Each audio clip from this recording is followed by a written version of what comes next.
welcome Sri Jose K. Mani MP, our special guest, a dynamic politician and the son of Mani sir. Though not a lawyer himself, he has been actively involved in legal issues concerning the general public, particularly farmers and the working class, just as his father was.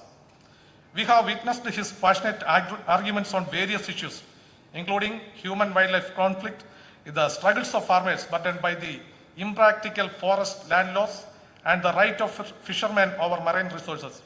It is a great honor to welcome Sri Jose K. Mani to this function.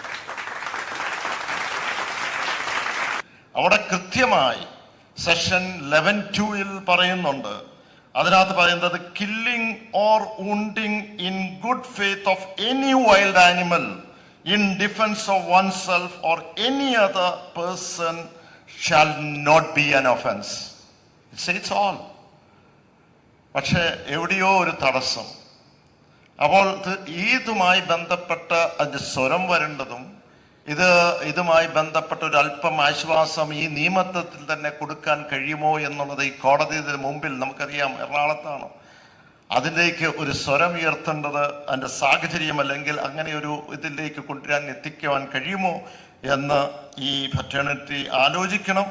Late Sri K. Mani needs no introduction. A veteran politician and accomplished advocate, he is Kerala's longest serving member of Legislative Assembly, representing Para constituency for an incredible 54 years. As Finance Minister, he presented 13 state budgets shaping Kerala's economic policies, especially in agriculture and cooperative sector. ബഹുമാനായ മാനസാറിന്റെ പേരിലുള്ള award ഏറ്റുവാങ്ങുക എന്നുള്ളത് അഭിമാനകരമാണ്.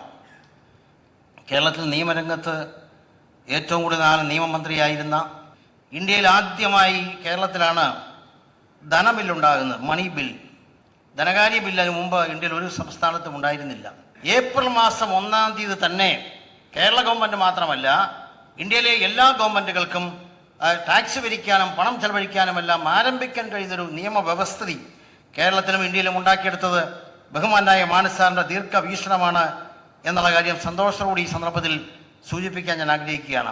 K M മാണിയും മാണിസവും കേരളത്തിലേറെ ചർച്ച ചെയ്യപ്പെട്ടുകൊണ്ടിരിക്കുന്ന ഒരു പ്രത്യേക സാഹചര്യത്തിലാണ് K M Mani excellence award ഇവിടെ നടക്കുന്നത്.